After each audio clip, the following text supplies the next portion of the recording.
Bom dia a todas e todos. Um prazer ter vocês aqui de novo na sala, compartilhando conosco estas reflexões sobre vitimização, configurações, cartografias da vitimização.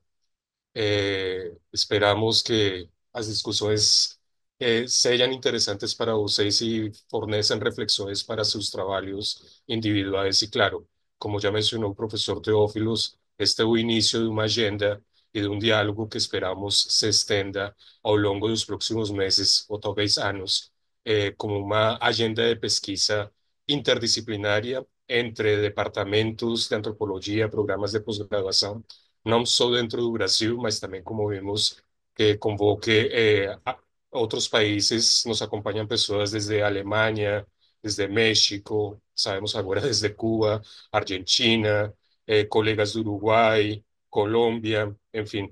Estamos muito contentes pela participação e digamos, por o entusiasmo que vocês têm por nos acompanhar nesta quarta mesa sobre vitimização entre o gênero e o Covid no Brasil.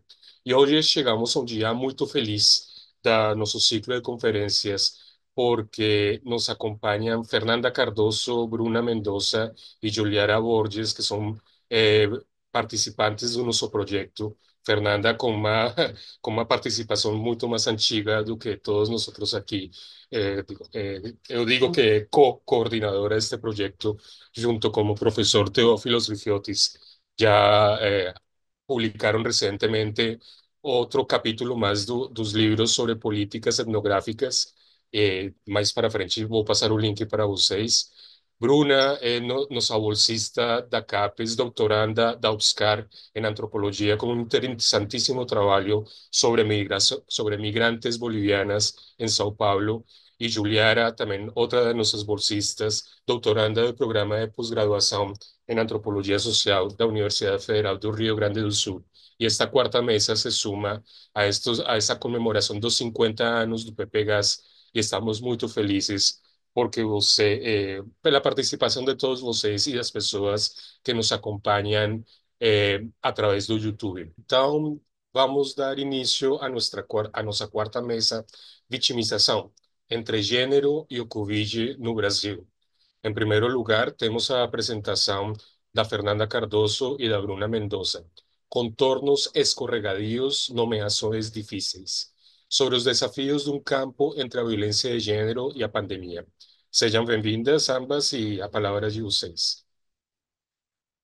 Bom dia a todas e todos, né? Obrigada pela presença, pela parceria de vocês, né, ao longo desses encontros. Obrigada, Marco. Obrigada, professor Teófilos, né, pelo convite para a gente apresentar, né, hoje. A nossa apresentação hoje, minha e da Bruna, ela está relacionada aos resultados da pesquisa no âmbito do projeto Impactos da Pandemia da Covid-19 nos processos de judicialização e nas práticas alternativas em casos de violência de gênero, né? Assim como a apresentação da Juliara, né, que virá depois da nossa. Esse projeto ele é coordenado pelo professor Teófilos, né, é realizado desde o PPGás da Universidade Federal do Rio Grande do Sul, e ele é realizado graças ao apoio da CAPES, através do edital Impactos da Pandemia, lançado pelo Programa de Desenvolvimento da Pós-Graduação, né? Bom, em diferentes, porque eu e a Bruna juntas, né? Em diferentes momentos que nós fomos nos ouvindo, né, no espaço do projeto e dialogando diretamente, identificamos algumas aproximações entre as nossas experiências de pesquisa, né? Tanto em relação às questões suscitadas pelas interlocutoras, quanto em relação aos dilemas do processo de fazer pesquisa nos campos da judicialização da violência de gênero e da pandemia, né? É, as duas pesquisas, para a gente, né, levantam questões sobre um campo realizado ali num período pós-pandemia, mas que tenta retomar memórias e como a Bruna muito bem coloca, nomeações difíceis, né, tanto em relação à Covid-19 e as consequências econômicas, emocionais, físicas, quanto em relação à própria violência de gênero, né. É, as nossas duas pesquisas também se aproximam, e isso nós estamos constatando ao longo, né, desses anos de projeto, por exemplo, na dificuldade de a gente chegar à violência de gênero e chegar às mulheres, né? Seja porque talvez as nomeações não sejam essas, né? Violência ou agressão, ou, né? Enfim, seja porque através de determinadas instituições ou organizações para chegar a essas mulheres, se tem uma preocupação das profissionais com a revitimização dessas mulheres ao ter que relatar novamente para a gente as circunstâncias, as suas experiências, né? Muito embora, ao mesmo tempo, junto com essa preocupação com uma revitimização por ter que recontar, vem uma afirmação de que elas talvez gostem muito de conversar com a gente porque elas precisam de alguém para quem desabafar, para quem contar o que estão passando. Então, são esses dois pontos assim de tensão, né, na forma de receber as pesquisadoras, né? É, e além disso, das dificuldades né, de chegar à violência de gênero e às mulheres, também os desafios de contar, né, de elas poderem contar sobre um período que foi vivido pelas pessoas de forma profundamente distinta, né, atravessado por diferenças e desigualdades de classe social, gênero, nacionalidade, região, deficiências de idade, raça, etnia, né, e outros marcadores sociais, né, e que por isso nem sempre tem os mesmos sentidos ou a mesma relevância entre as pessoas, né? Quer dizer, a pandemia ela foi vivida de formas muito diferentes e às vezes essa preocupação em campo parece mais o nosso objetivo, né? Do projeto, do que necessariamente algo que reflita mesmo entre essas interlocutoras, né? Bom, então o intuito nosso hoje, né, depois desses apontamentos, é a gente ter algumas aproximações entre essas duas pesquisas, né, do que diz respeito especialmente ao debate sobre a vitimização, né? Mas, assim, em lugar de reflexões muito conclusivas ou reflexões teóricas, a nossa intenção é identificar como as nossas pesquisas em judicialização da violência de gênero e Covid-19 nos ajudam a pensar o campo dos estudos da vitimização, ou melhor, né, apresentar pelas nossas pesquisas aspectos que contribuam para a gente pensar políticas etnográficas no campo da vitimização, né? Assim, esses debates que a gente já tem trabalhado ao longo dos nossos encontros no ciclo de conferências, eles são premissas a partir das quais nós elaboramos as nossas reflexões, né? Então, o caráter não natural e não autoevidente da condição de vítima, o caráter processual da vitimização, as operações e dinâmicas discursivas e práticas que constroem a vitimização, a agência das vítimas, as suas relações com o moral e com as emoções, e principalmente a produtividade, né, para usar o termo do professor Teófilos em relação às violências, mas a produtividade da vitimização, né? Quer dizer, os lugares que ela produz, as morais que ela coloca em jogo, os atores que ela mobiliza, os saberes técnicos que ela evoca, né? É, os dispositivos judicializantes que ela articula, as responsabilidades que ela atribui, as formas de reparação que ela coloca, né, à mesa, a conformação das lutas por reconhecimento, enfim, todos esses elementos, né, que são acionados, né, quando a gente pensa a vitimização. É, bom, a minha pesquisa, pelo menos o material de campo que eu vou tentar trazer aqui, ela foi realizada entre 2022 e 2023, né, na região da Grande Florianópolis, aqui em Santa Catarina, com uma organização, e a partir de uma organização não governamental que oferece acolhimento psicológico e orientação jurídica para mulheres em situação de violência doméstica, né? Então, através dessa organização é que eu acessei algumas mulheres, né? Já a pesquisa de doutorado da Bruna, que está em andamento, ela se situa na interseção entre migração, pandemia e violência de gênero em São Paulo, junto a coletivos de mulheres migrantes e instituições que trabalham com refugiados e imigrantes, né? Em cada uma dessas localidades, essas formas de atuação coletiva ganham configurações particulares, né? Talvez a gente consiga tentar trazer aqui um pouquinho.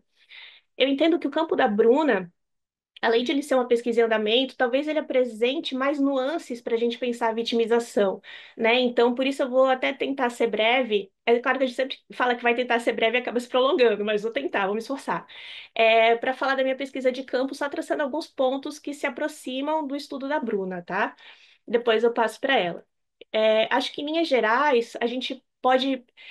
Talvez a gente possa destacar três pontos principais, assim, das nossas reflexões, né, que fomos construindo juntas, né?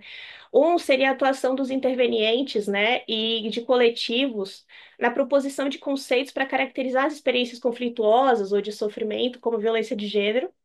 traduzindo essas experiências subjetivas e particulares em experiências coletivas, inteligíveis, né, para as lutas coletivas e para o sistema de justiça. O segundo ponto, penso que é o modo como as mulheres aderem ao status de vítimas ou rejeitam esse ponto. Eu acho que isso vai ficar mais bem pontuado na apresentação da Bruna, né?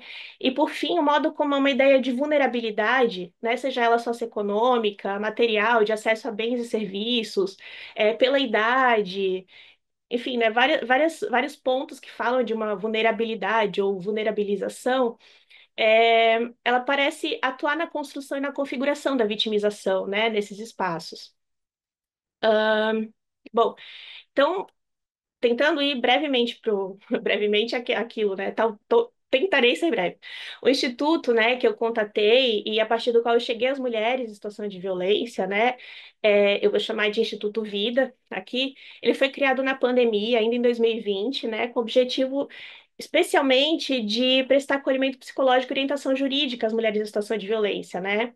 A fundadora e presidenta, né, desse instituto, ela era vereadora na época em que ele foi criado, né? E ele foi também criado num diálogo estreito com a equipe da Polícia Militar, né, que atua na fiscalização das medidas protetivas, né, ou seja, a Patrulha Maria da Penha. Então, foi na escuta com as policiais que atuam na patrulha, né, que essa idealizadora pensou quais eram as necessidades das mulheres, quais eram as principais demandas, né? E e o entendimento foi de que o município não conseguia dar uma resposta rápida às mulheres em situação de violência que buscavam algum tipo de intervenção, né? Então, assim, se o campo da Bruna, como ela vai descrever mais adiante, né, reúne formas de associação não governamentais, movimentos de direitos humanos e das mulheres, esse instituto, né, com que eu entrei em contato, ele nasceu mais articulado aos serviços governamentais, se propondo a preencher lacunas no atendimento às mulheres em situação de violência, né? Ele nasceu na interlocução com os serviços institucionais do Estado, né? E daí ele busca ampliar o acolhimento psicossocial para dar conta da demanda que o Estado não atende. E ele recebe encaminhamento de um serviço governamental e faz encaminhamentos para outras instâncias governamentais, né? Então tem essa estreita relação com organizações governamentais. O fato é que eu acho que, como vai ficar mais evidente, né, na apresentação da minha colega, nas duas pesquisas, essas formas de associação, elas ou são espaços em que se busca resolução para o que se acredita que o Estado não é capaz de resolver, ou se busca compensar alguns campos ali onde o Estado não tem instrumentos suficientes para atuar, né? É, especificamente, esse instituto ele funciona com a atuação de voluntários, né, profissionais voluntários, voluntárias, psicólogas, advogadas, e eventualmente dentista, psiquiatra, né? E por conta da pandemia, os atendimentos foram planejados no formato online, via videoconferência ou por telefone, e isso acabou dando uma solução para as dificuldades que muitas mulheres sempre apontam, né, de deslocamento, de com quem deixar os filhos quando tiver que ir para outro lugar para buscar atendimento, ou a própria dificuldade com a, o transporte público, né, enfim, né, então acabou atendendo essa forma de atendimento, acabou atendendo a várias necessidades, cumprindo, né, cobrindo algumas dificuldades que as mulheres tinham para acessar os serviços. É claro que também abre outros problemas, né, com relação ao acesso a dispositivos, ao acesso à rede, à internet, enfim, né, mas isso talvez seja para outra discussão. Então, assim, tá.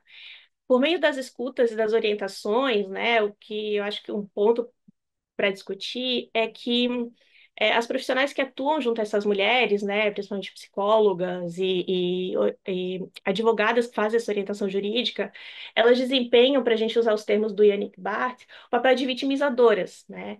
Essas especialistas que integram o sistema sociojudiciário e psicossocial, elas operam na tradução dessas experiências particulares subjetivas, né, em termos de violação e dano, né?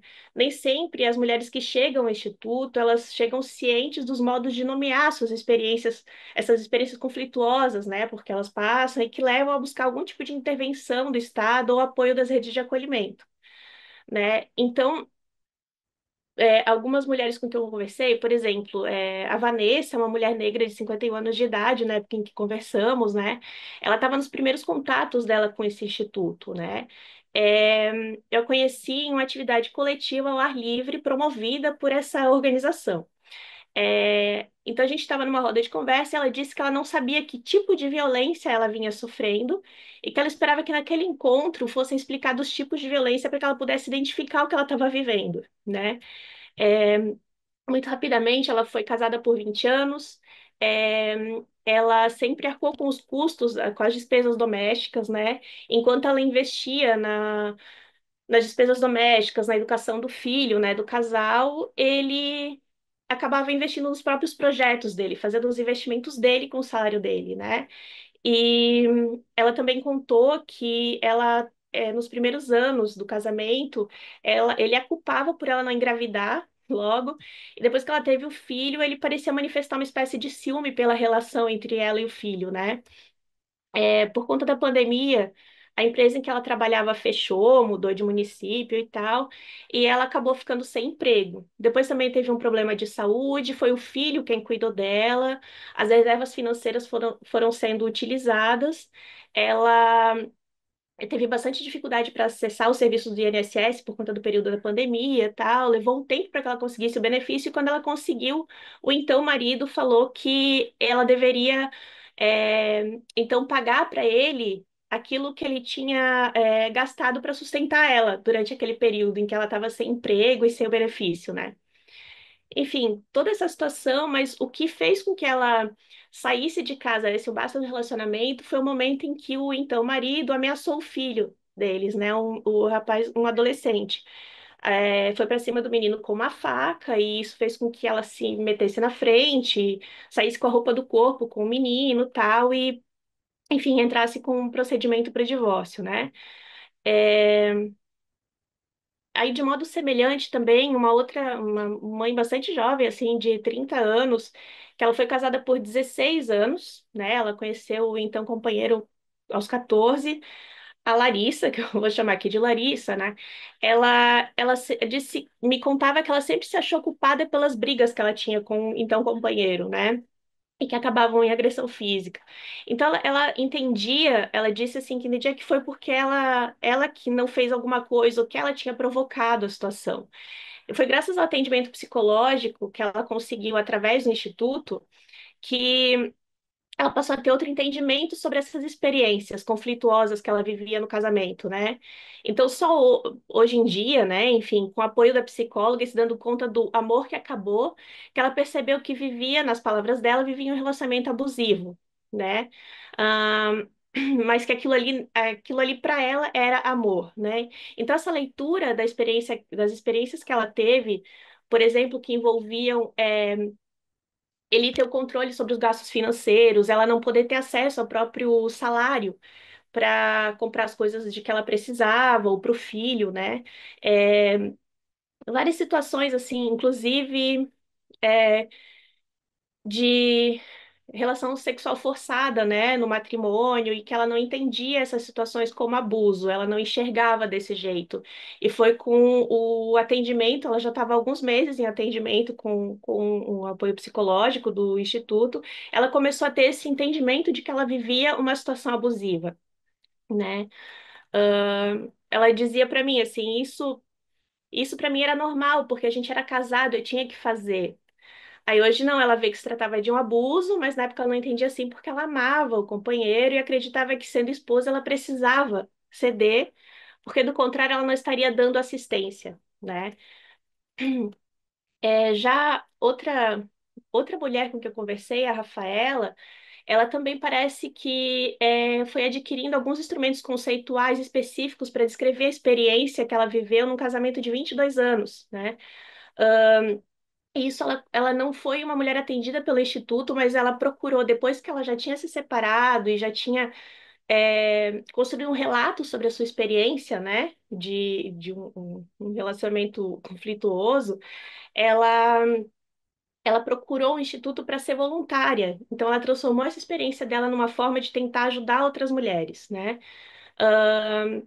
E no caso dela, ela também foi, eu acho que essa aquisição de alguns instrumentos conceituais para relatar a sua experiência foi depois que ela conseguiu conversar sobre a sua situação com uma colega de trabalho que a orientou a procurar uma terapeuta.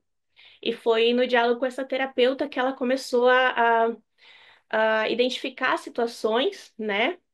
O que ela vivia no relacionamento, começou a nomear essas situações, né? E achar alguns instrumentos para sair da situação. É, então, isso, ela foi casada por 22 anos e ao longo de todo o relacionamento, o então companheiro, quando eles tinham algum conflito, ele dizia que a culpa era dela pelas brigas, porque ela tinha vindo de uma família disfuncional, porque ela tinha sido abusada quando era criança, adolescente, e ela acabava acreditando nisso, assim, principalmente porque existia uma relação muito forte do pertencimento deles a uma determinada igreja, assim. Então eram várias circunstâncias em que ela ia aceitando a forma como ele transferia essa responsabilidade pelos conflitos exclusivamente para ela, né? É, Então teve alguns momentos assim em que ela tentou trabalhar fora e ele dizia que ela tinha largado o projeto deles, ela voltava, largava o trabalho, voltava a ficar com ele, trabalhar, mas não dava certo. Então em algum momento, ela entendeu que ela, trabalhando fora, ela tinha reconhecimento dos colegas, dos superiores, né? Ela trabalhava no setor de vendas, ela se dava muito bem com isso, mas que o tempo inteiro o então esposo dizia que ela não ia dar conta, que em algum momento ela ia estragar tudo, que ela não tinha capacidade para ser promovida, né? A todo momento isso. Em dado momento, ela fez sem tendo os recursos, né, esse recurso espiritual que ela tinha, ela começou a se perguntar, né, se ela seria uma boa esposa, se ela seria uma boa mãe, se ela seria capaz de trabalhar. Então, ela, para usar o termo do artigo do professor Daniel, do professor Luiz Roberto, ela conversava com Deus, né? Para tentar se questionar esse lugar que ela estava ocupando, né? E entender se ela realmente era uma pessoa tão ruim assim quanto o esposo falava. E daí, numa dessas conversas, ela ouviu de Deus que tu és minha filha, isso me basta. E aquilo ali também foi algum ponto de virada para ela, né? Mas o que realmente fez com que ela saísse, ela buscasse algum tipo de ajuda, buscasse algum tipo de intervenção, conversasse com alguém sobre o que ela estava vivendo, foi quando, numa situação de numa situação de conflito, ela tentou proteger a filha, colocou para dentro do quarto e o então marido foi atrás, continuou a briga e a menina ficou muito assustada, chorando muito.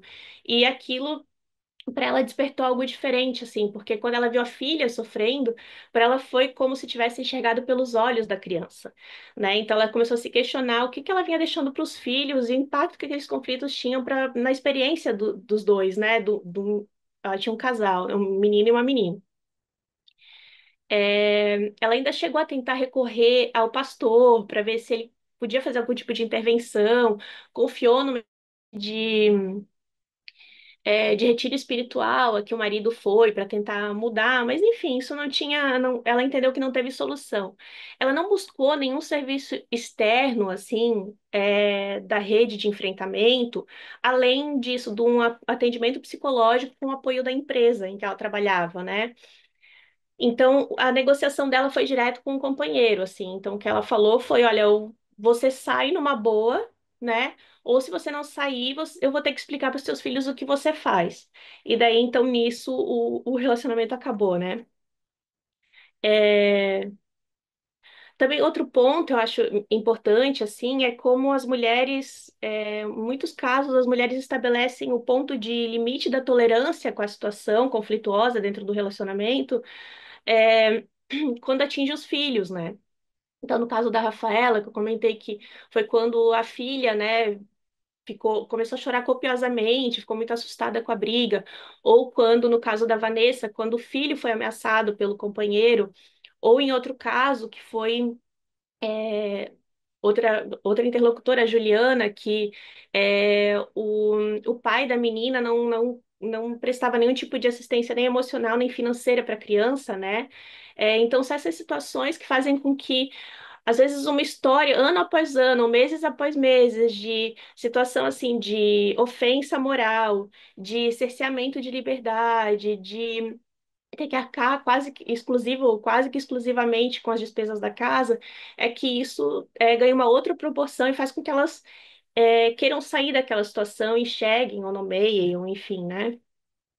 É, em geral, acho que essas essa forma de ler, né, a experiência a partir da intervenção de psicólogas, né, ou advogadas, enfim, essas vitimizadoras, ela fica especialmente visível nos casos que envolvem as categorias normativo-jurídicas, assim, de violência psicológica, violência patrimonial, violência moral, né? Acho que principalmente dentro dessas formas jurídicas, que o trabalho dessas profissionais acaba ficando mais perceptível, né? É, realmente, acabei passando muito tempo, mas agora eu vou passar então a palavra para a Bruna, que ela vai falar do campo dela.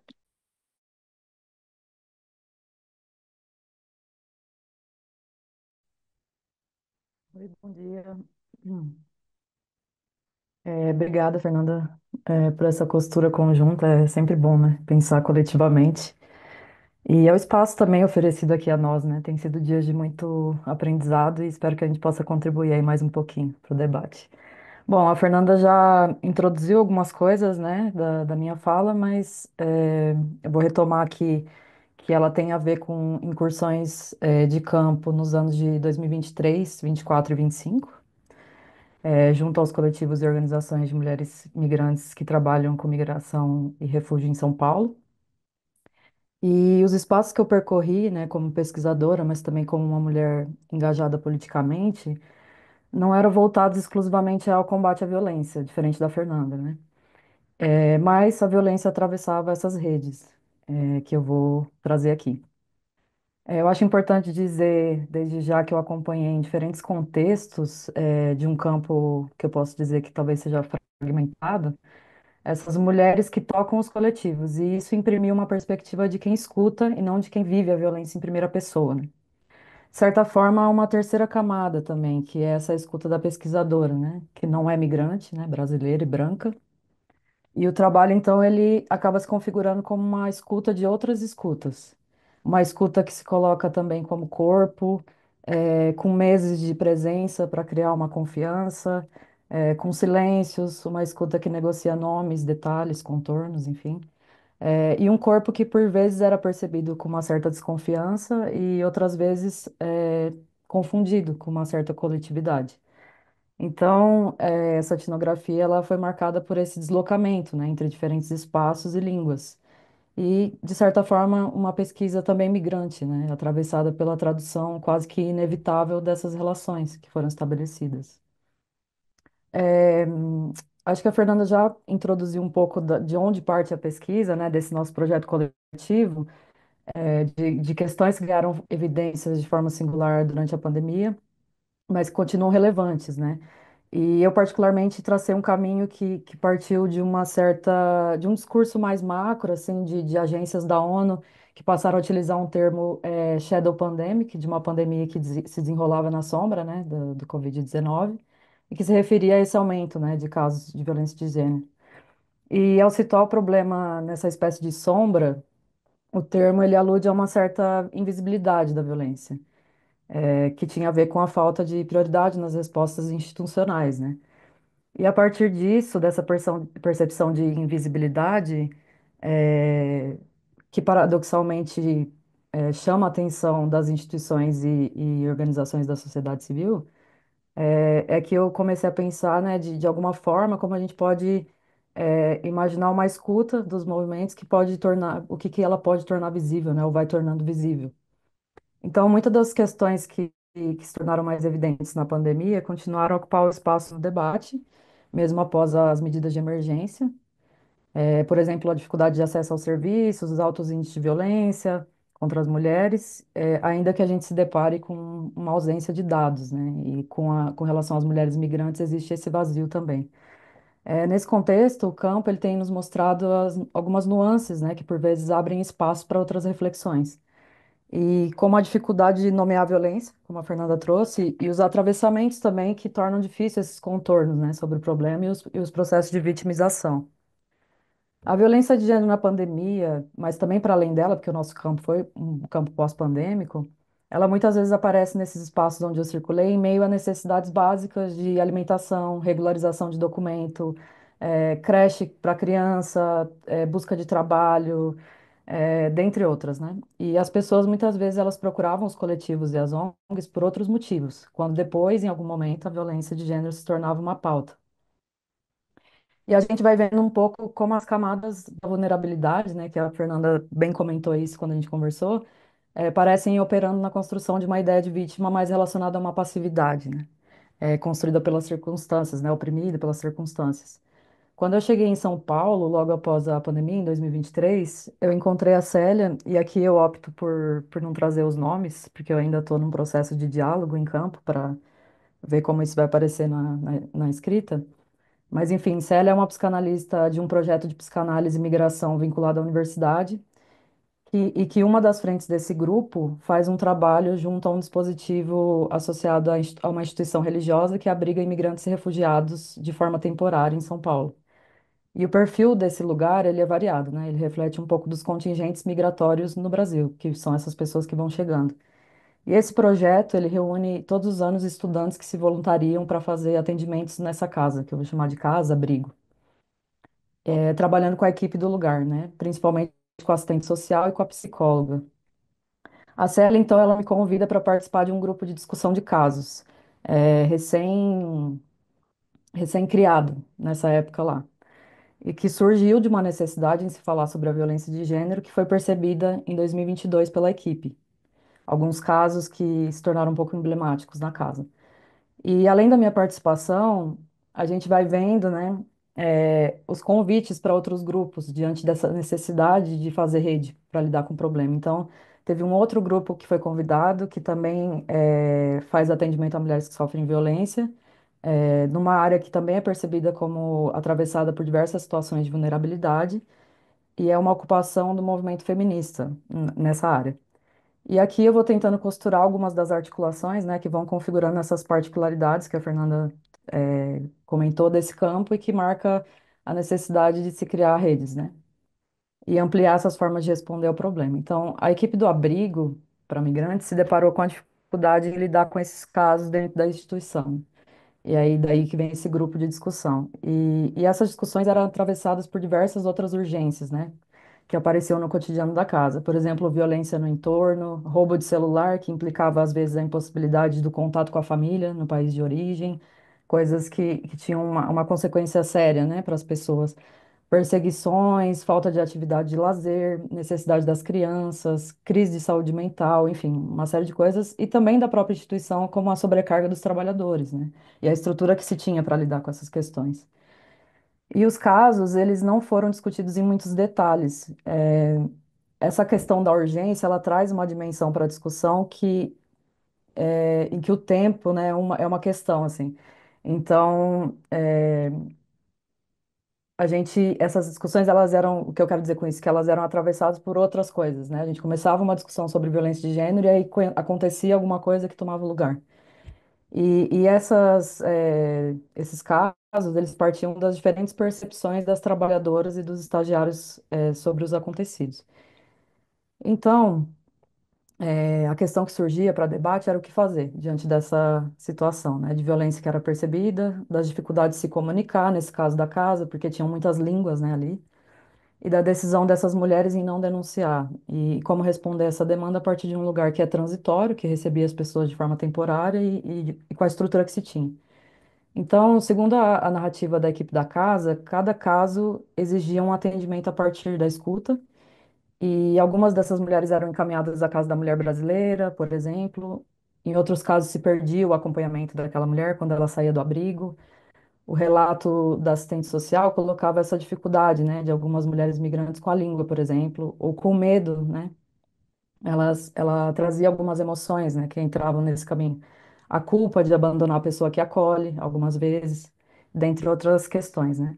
Uma das mulheres, por exemplo, que procurou o abrigo, após a saída dela do abrigo, foi acolhida pelos sogros brasileiros e, diante da violência, a assistente social conta que veio uma culpa por se voltar contra quem acolheu. Então, ela acabou decidindo não denunciar, porque ela iria prejudicar essa família.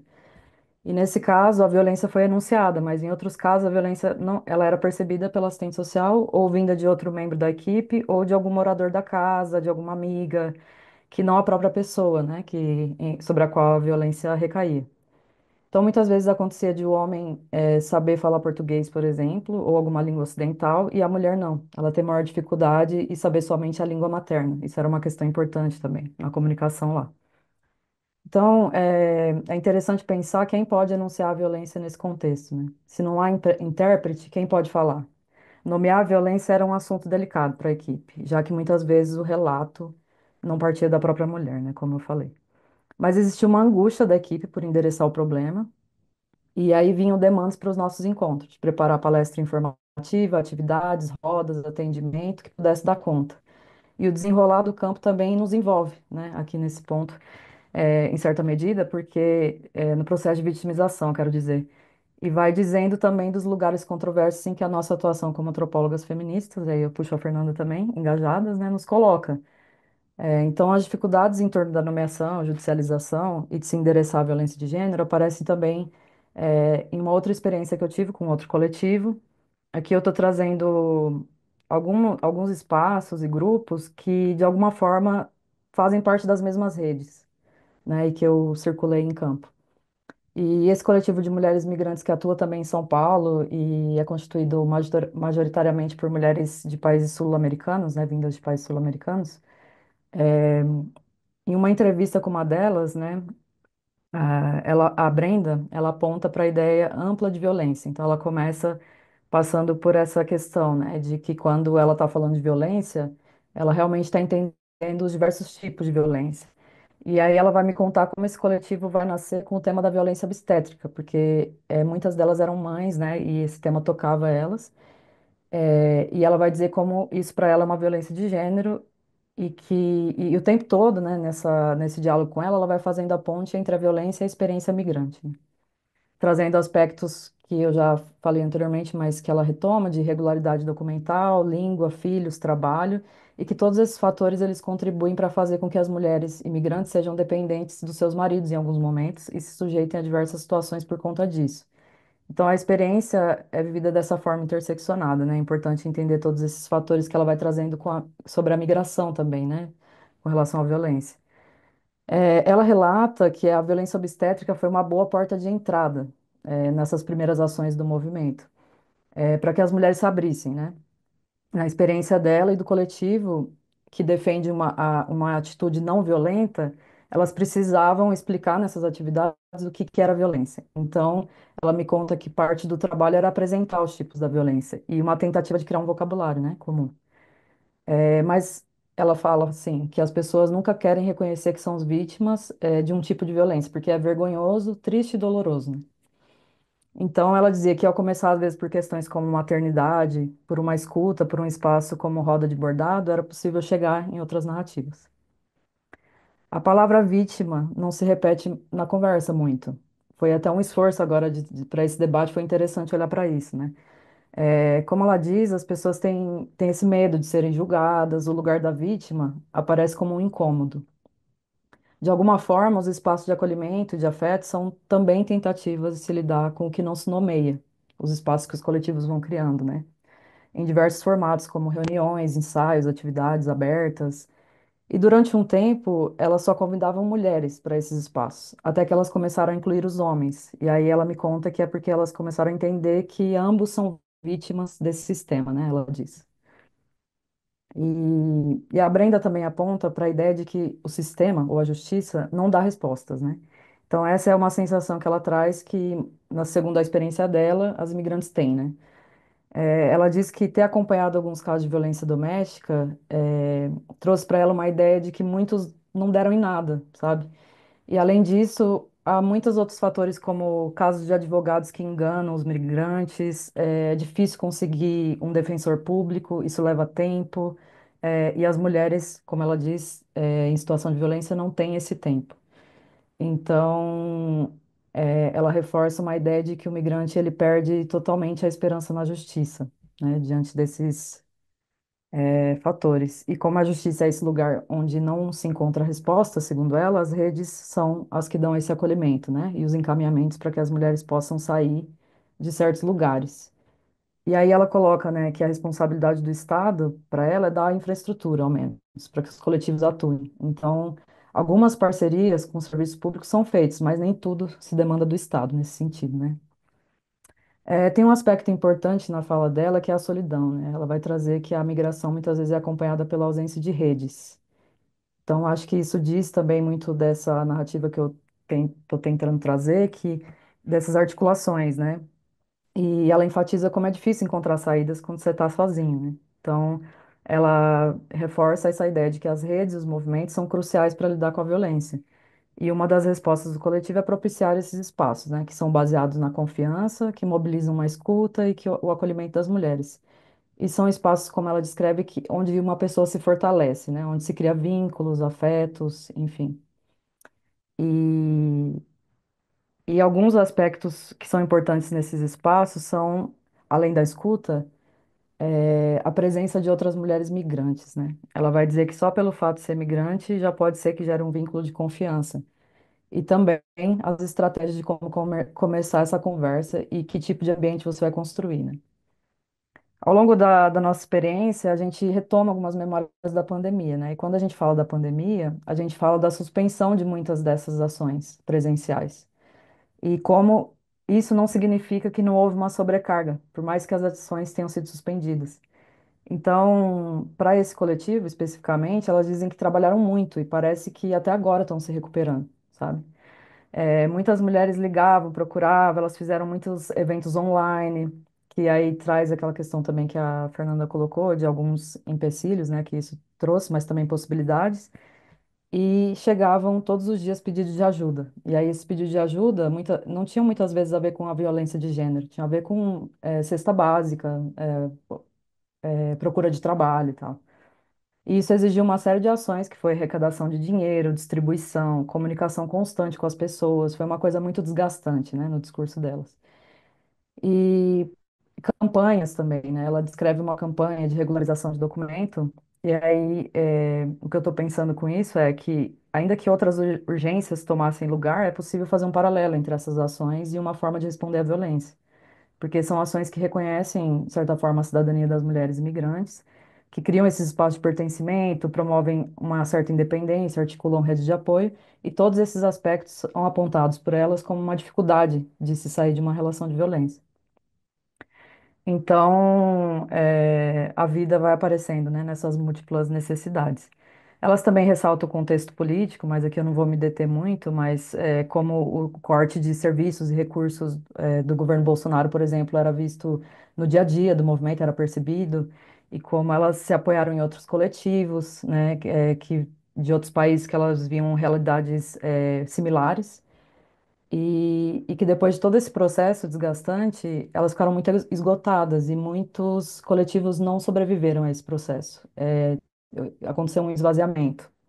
E aí ela fala que o coletivo delas sobreviveu, resistiu, porque tinha uma condição de base, tinha uma rede que dava suporte, elas tinham trabalho e elas tiveram acesso à educação superior. Então tinha um certo recorte que permitiu essa sobrevivência, né, durante a pandemia. Cruzar com essas mulheres migrantes e coletivizadas foi também se deparar com essas articulações, né, como eu estou trazendo, entre movimentos. A Flora, que é uma mulher migrante também coletivizada, que já está no Brasil desde 2013, ela fazia um trabalho de rodas com mulheres em uma ONG desde 2020. E esse trabalho, ele envolvia principalmente a comunidade boliviana e periférica em São Paulo, em vários territórios. No começo, com a pandemia já presente, ela conta que as rodas eram online, que isso impunha as barreiras, né?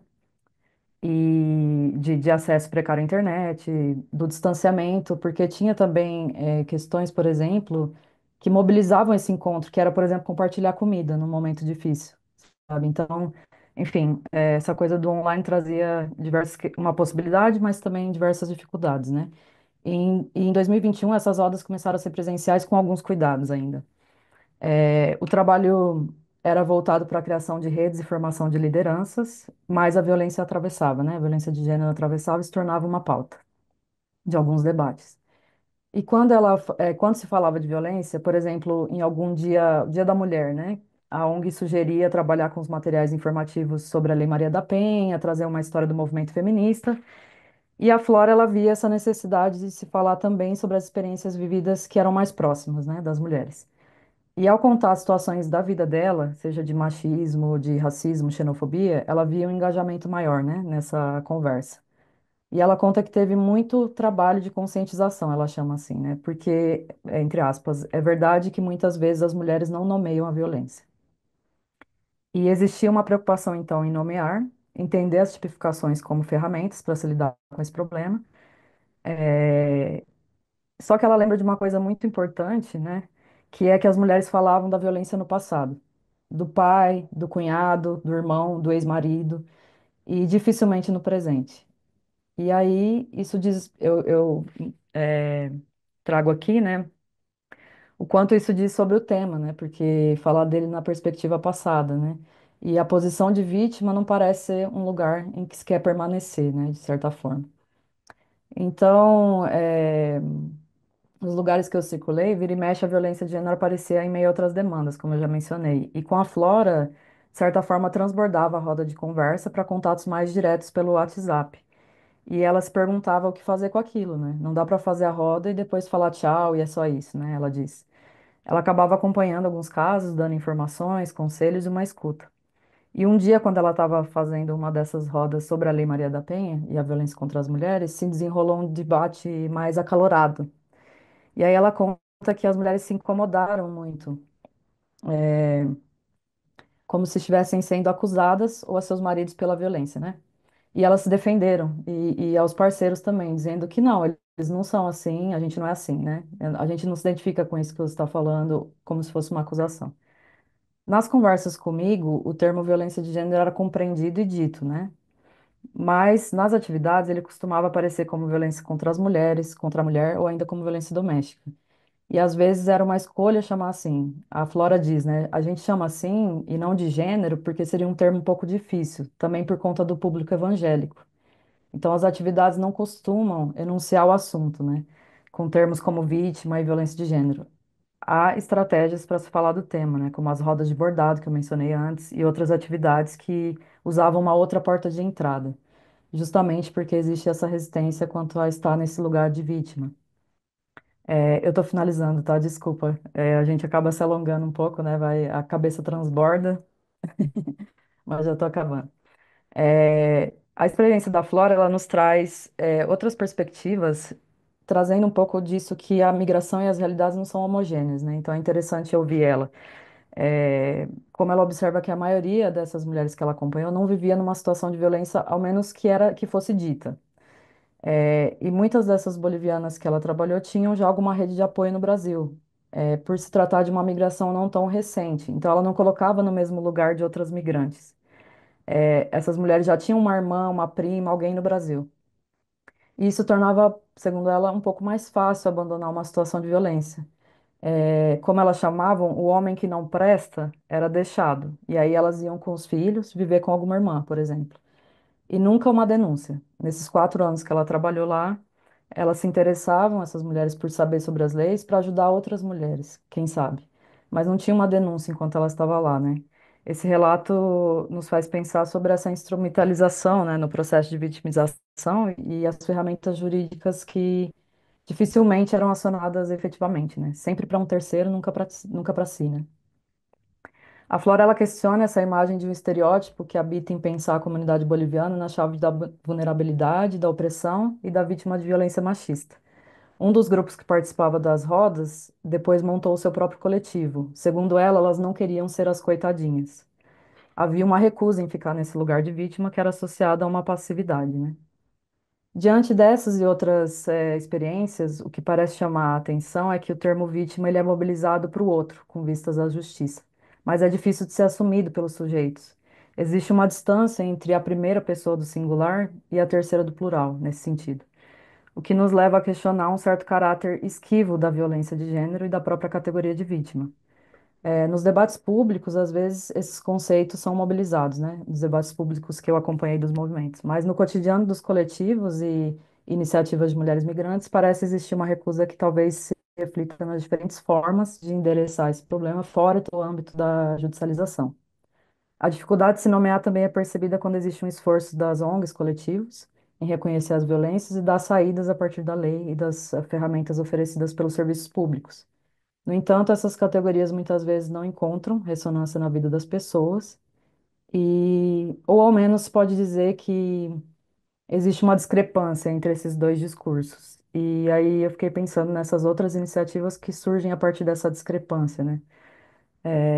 Quando a Flora fala que existe um trabalho de conscientização, me parece que é isso que ela se refere, né? Essa tentativa de nomear os fatos dentro de uma certa nomenclatura.